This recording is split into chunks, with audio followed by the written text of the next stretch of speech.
dies, the sea washes it away, leaving only the white skeleton. Most corals lose their color when dead, but they are still ornamental, for they retain their beauty of form.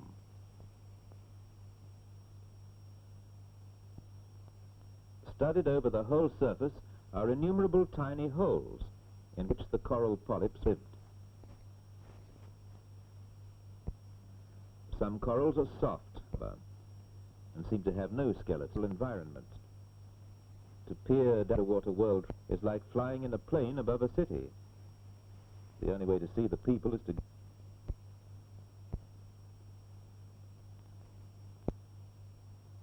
An octopus is not a slimy horror, but a swift, colorful creature which moves with effortless ease as it slides smoothly down to its lair beneath the stones.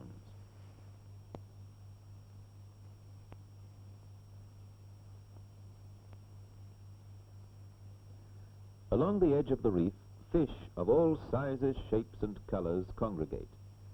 Strangely enough, though they're timid in the shallow waters of the lagoon and dart away when approached, if you meet them in the deeper water, they pay very little attention to the stranger in their midst and carry on with their normal activities. Although some of the fish in the tropic seas are similar to those of colder waters, there's also an amazing variety of small, brilliantly colored fish which are peculiar to warm seas and coral reefs.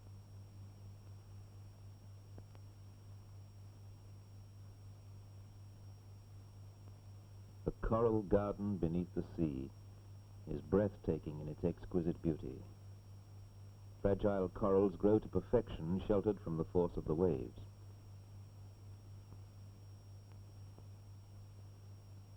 Even the worms in these underseas gardens are things of beauty. Nature sets us many a riddle. Why should beauty be lavished upon creatures which would appear to have no need or use for colorful adornments?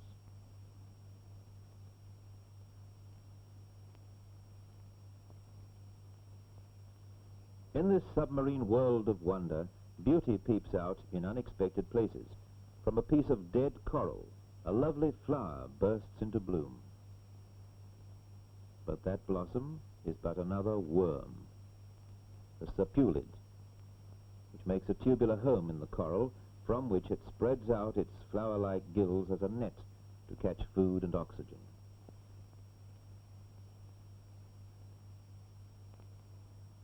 But here is wonder upon wonder, a sea slug. How inadequate a name for a creature such as this.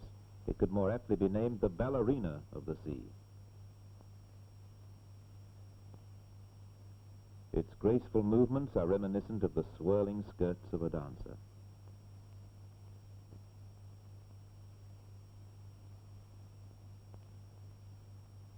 Science has named this sea slug nudibranch, a word meaning naked gills, for its filmy breathing organs are not placed inside the body like those of most other animals, but are carried outside the body. The gills can be seen growing on the back of this unusual slug. The feather starfish prefers the deeper waters. It belongs to a very ancient family, which, fossil remains show, was abundant in the seas millions of years ago, long before man on Earth. Unlike most starfish, it can move swiftly.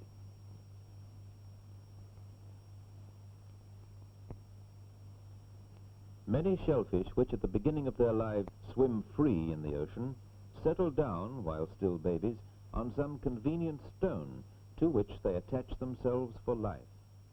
But the lima is a wanderer and remains unattached. It swims through the water by two shells, keeping its balance with the aid of the long tentacles. The lima cannot close its shells completely, for even when closely packed, the tentacles will not fit inside.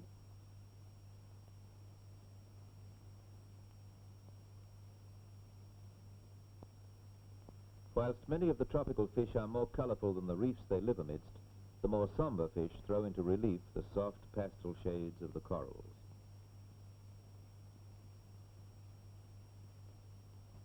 This quaint little fellow is called the box fish because its bones are built like a little box outside the flesh.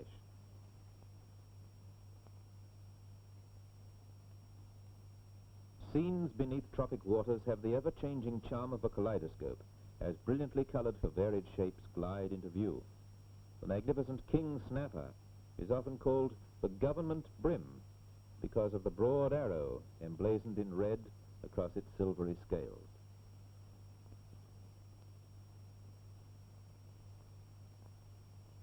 The most beautiful fish of the coral reef is surely the butterfly cod. Its fins are like wings of gauze, and like the tail, so fine in texture as to be almost transparent. This coy behavior is only a pose. Actually, it's as vain as a peacock and enjoys an opportunity to flaunt its beauty.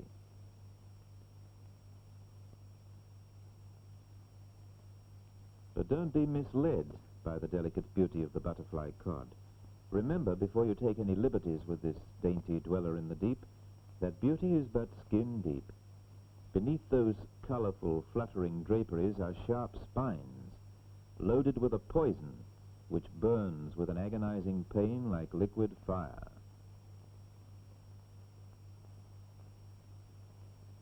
The butterfly cod is a slow swimmer, and if it did not have this potent means of defense, the coral reefs would soon lose one of their loveliest inhabitants.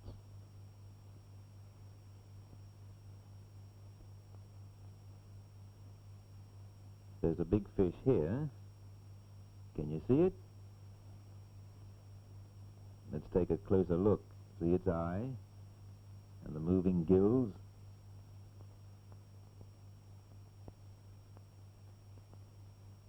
Now can you see it? Unlike the butterfly cod, it's a master of camouflage, relying upon invisibility not only as a means of protection, but to assist in seizing its unsuspecting prey. In the quiet of the underseas world, danger lurks in strange forms. That harmless-looking growth on the stone is a killer, a giant sea anemone. An unwary fish has brushed against the tentacles and been paralyzed by a battery of stinging cells before being engulfed by the hungry mouth hidden beneath the tentacles.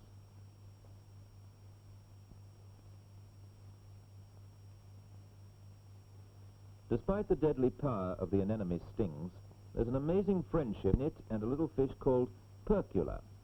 Should Percula be frightened by a larger fish, the little fellow will dash for safety right in among the stinging tentacles, where it is never stung nor eaten. In fact, when badly frightened, Percula goes right inside the anemone's mouth and hides in the stomach of the anemone until the coast is clear again.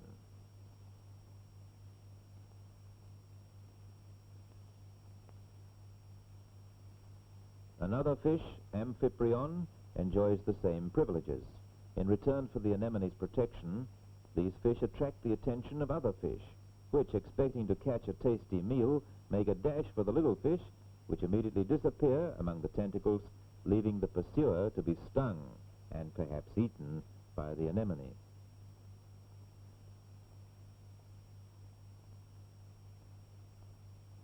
The hermit crab depends for its safety upon finding the empty shell of a dead univalve. Although the crab's back, head, and nippers are heavily armored, it has a very tender tail with a thin, sensitive skin. As the crab grows, it must continually seek a larger shell with a more comfortable sitting room.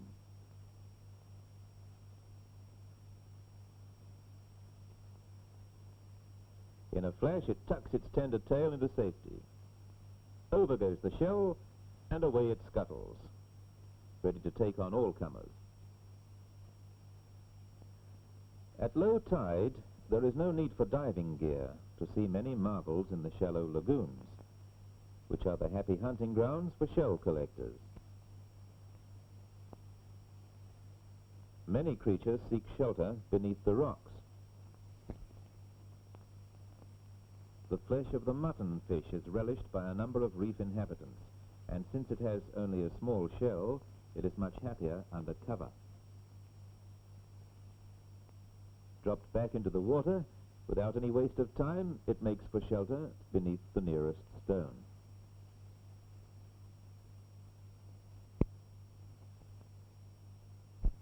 The handsome tiger cowrie, however, builds a remarkably strong shell and crawls slowly through the coral pools with the ponderous invulnerability of an armored tank.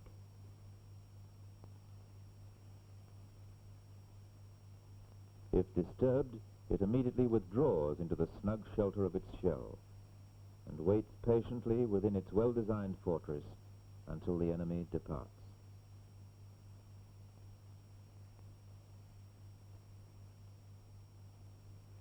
In the mating season, turtles congregate in large numbers around some of the coral islands.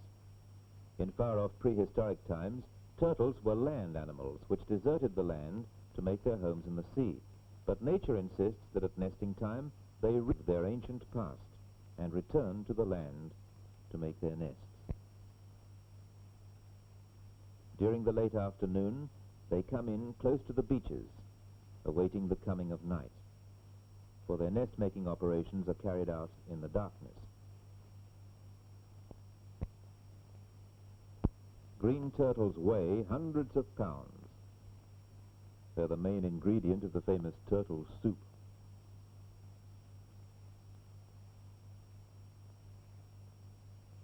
These tracks leading up from the beach indicate that the turtles have already commenced nesting.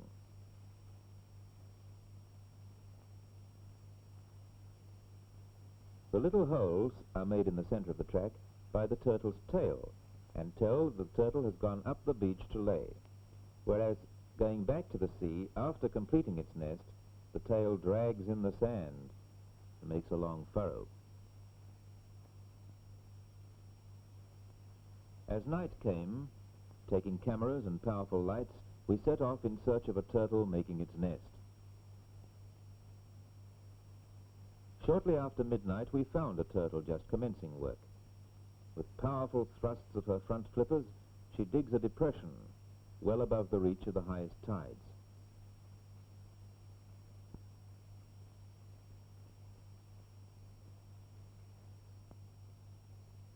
Then commences one of the wonders of nature.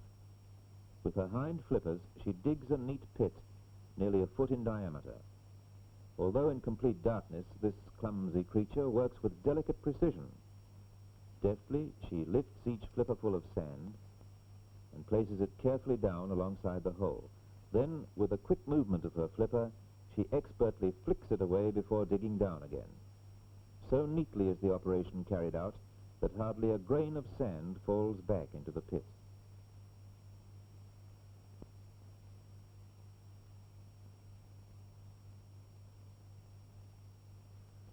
Once the egg-laying commences, if her flippers are handled very gently, she makes no objection, but allows them to be drawn apart so we may see the eggs dropping steadily into the pit.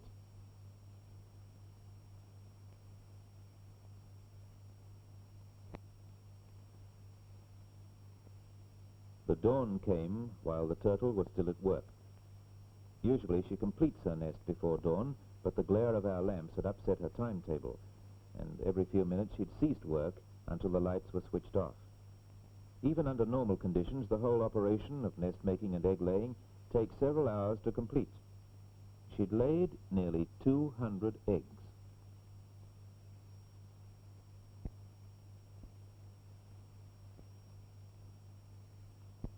There's a fortune waiting for the man who can cross a turtle with a hen.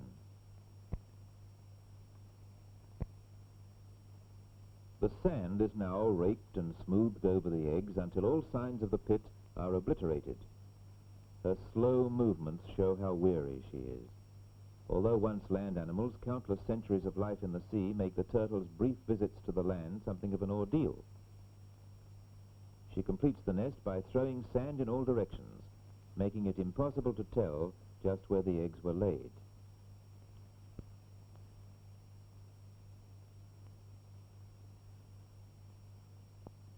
Once its eggs are laid, the turtle has no further interest in them. She returns to the sea, leaving the eggs to hatch in the sand, warmed by the tropic sun. The natives enjoy a meal of turtle eggs and have devised a simple yet efficient method of finding them. The tracks up the beach show that a turtle has gone up to make her nest. It will have been dug just where the track ends at the top of the beach. A spear is driven into the sand, probing the whole area of the nest. Eventually the spear is withdrawn, sticky, and with sand adhering to it. That stickiness means that the spear has pierced a turtle's egg. Digging down into the sand at the spot from where the spear was withdrawn soon opens up the egg pit, about a foot or so beneath the surface. When the turtle filled the pit in, the kneading and packing with her hind flippers caused the sand to filter in between the eggs, and they are now closely packed and supported by the warm sand. Since the tracks leading to the nest had not been washed away by high tides, these eggs will be fresh, as the nest must have only been made a few hours ago.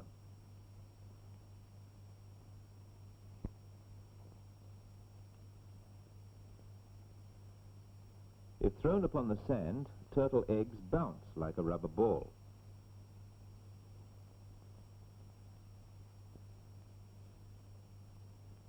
This is an ordinary hen's egg. Now, a turtle's egg. Here is the explanation of the bouncing egg. The shell has no limy coating, but a tough parchment-like skin. It must be torn, not broken open.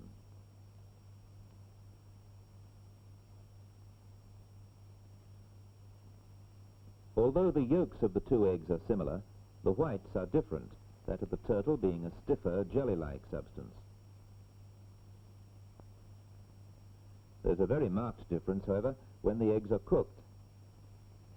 Whilst the white of the hen's egg sets very quickly, the white of the turtle's egg will not set. It remains a slimy jelly. Most people prefer to eat only the yolks, which are quite palatable. The eggs left in the nest have commenced developing, and the microscope reveals an embryo turtle 2 weeks old. At 6 weeks, it is still small, but growing rapidly. At approximately 9 weeks, the baby turtles dig their way up through the sand, and out they come. The time of hatching varies. If the nest was made where the hot sun beats down all day, the eggs hatch out earlier, whilst if in the shade, they may not hatch out until 2 or 3 weeks later. Although the baby turtles have never seen the sea, without any hesitation, they scramble away in the right direction. The call of the sea is strong within them, and they waste no time in answering that call.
Despite the baby turtle's energy and self-reliance, it is still but a tiny creature. And yet, should it survive the perils that await it, it will one day be a huge creature, weighing hundreds of pounds. Unlike the parent, which is helpless when turned on its back, the baby turtle quickly flips over and makes for the sea. The shell at this age is still flexible, and it will be some time before it becomes a hard and bony armor like that of the adult. With the sea in sight, the babies make a frantic spurt down the beach. Although the mother turtle lays so many eggs, only a small percentage lives.